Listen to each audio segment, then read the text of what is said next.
Tenim aquí el grup de joves, que són 8, i també treballarem de manera molt interdisciplinària també, perquè tenim la Raúl Musac, que treballa més el so, el Raúl Castillo, artista visual també, i exalumne de l'FP de l'any passat. És sobretot disfrutar del procés i sobretot que cadascú pugui posar una mica de la seva part, de les seves idees i aquest un debat.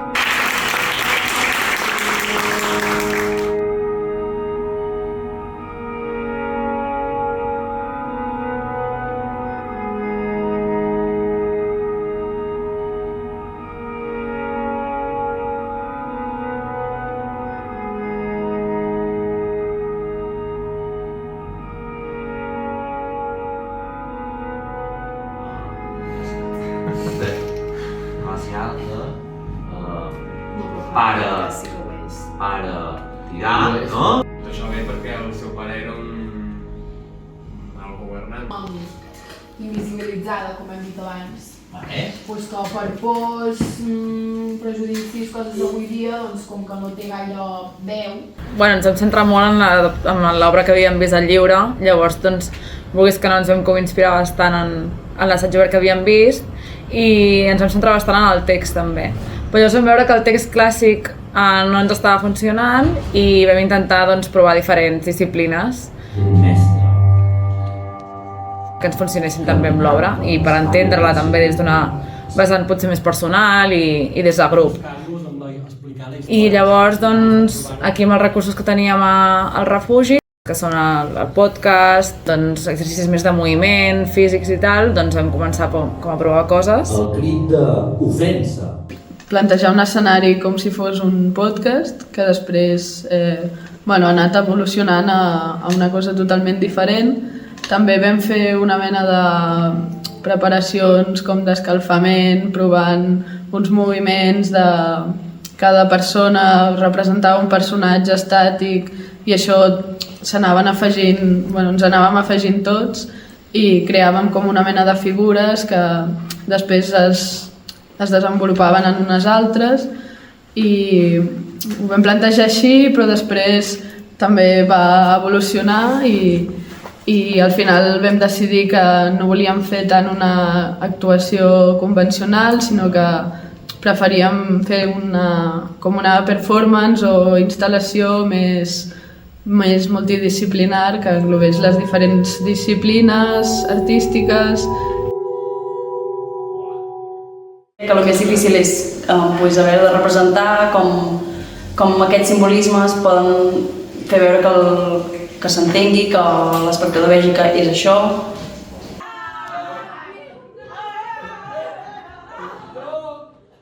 Jo crec que els moments més difícils de la gravació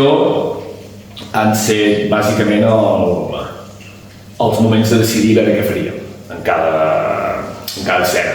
perquè tothom té idees molt diferents, no? I clar, són 8 persones, diem cadascú la seva i a vegades algunes es trepitgen amb d'altres, o entren en contradicció, o a vegades una cosa que ja teníem feta l'hem d'esborrar i refer de nou perquè veiem que potser no funciona o potser la gent no se sent còmode a fer-la. O això, clar, cadascú té moltes idees al cap i a vegades posar-les en comú és una mica difícil, jo crec que és això. Això, a part de trencar aquesta barrera de que són persones que caps de nosaltres hem fet alguns més que menys, però que no són actors professionals, no estem avasats a sortir a l'escenari i actuar. Doncs nosaltres amb Electra ens hem basat bastant en el seu patiment, amb les seves veus que té mentalment a dins del cap, que li van dient el que ha fet bé i el que ha fet malament i qui no sap a quina veu escoltar, i bàsicament mostrar tot el patiment i el malament que ho passa Electra per tots els passos que ha fet abans. Crec Les tasques han sigut repartides d'una forma molt equitativa i la nostra forma de treball ha sigut bastant horitzontal. És a dir, que constantment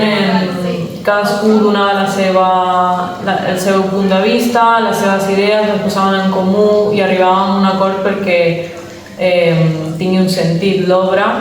i també, diguéssim, encara que l'equip tècnic tingui un altre paper diferent, sempre es posava en comú perquè tothom entengui una mica la funcionalitat de les coses, el sentit de per què es fa d'aquesta manera i no d'una altra, per donar atenció a una cosa o un simbolisme amb la llum i amb els sons i tot això. El treball amb l'equip tècnic ha sigut molt enriquidor també, ja que considero que ens ha portat com moltes eines i recursos a l'hora de crear una escenografia, de posar-ho tot en ordre i de que tingui un sentit, que en aquest cas faci un recorregut i que a nivell logístic funcioni i tingui un sentit també cronològic, coherent i que s'entengui una història a través de la il·luminació,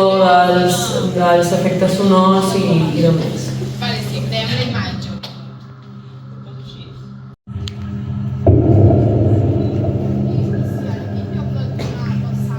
De tot el procés de creació, hi ha hagut dos factors que m'han sorprès més a l'hora de treballar-hi i els que més m'han agradat ja ha estat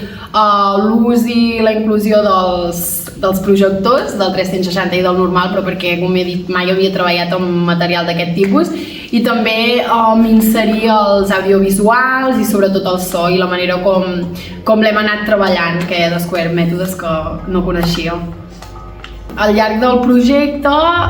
he pogut fer una relació amb la realitat d'Electra, sobretot amb qualsevol persona que avui dia es troba amb xoc, amb tot allò que la realitat no ens permet fer i amb totes les limitacions que ens trobem, siguem persones grans, petites, joves, l'edat que sigui, en el sentit d'una persona amb tots els obstacles que es troba a l'hora de voler ser i de voler ser el que ha de fer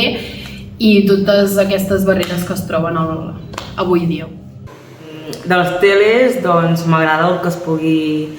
veure doncs, en blanc i negre i com en tele antiga, tant l'Electra com el cor, i que és com un moment on potser es pot entendre més el mite d'Electra,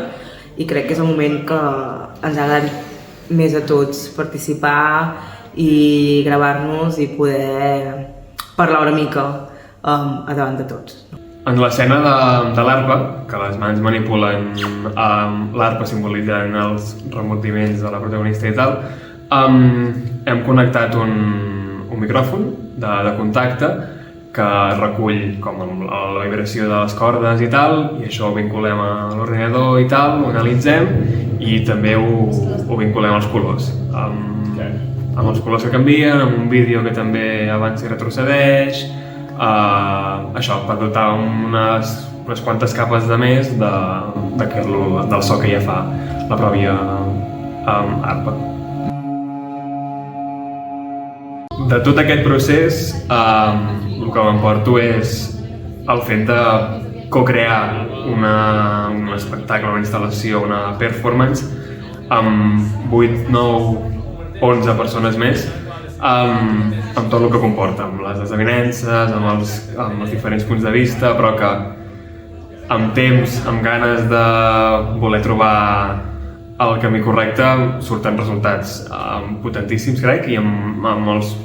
moltes aportacions de tothom individualment, doncs suma un gran resultat. A mi el que m'agrada més és que, personalment he pogut conèixer com moltes tècniques conceptuals o d'experimentació en el nivell artístic, i llavors hem trobat coses que per mi són molt interessants perquè no les veiem al dia a dia, i realment crec que és bastant únic el que estem aconseguint en alguns punts, i sobretot m'agrada que tots estem participant molt i que no hi ha ningú que es quedi com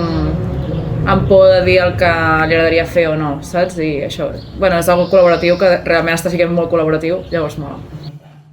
L'obra al final ha acabat sent una mena de performance sensorial i artística que engloba diferents disciplines, en la que el públic entrarà i en realitat aniran passant diferents coses, però a part d'una reflexió final també hi ha un gaudi de sensacions, de so, d'imatge, de concepció estètica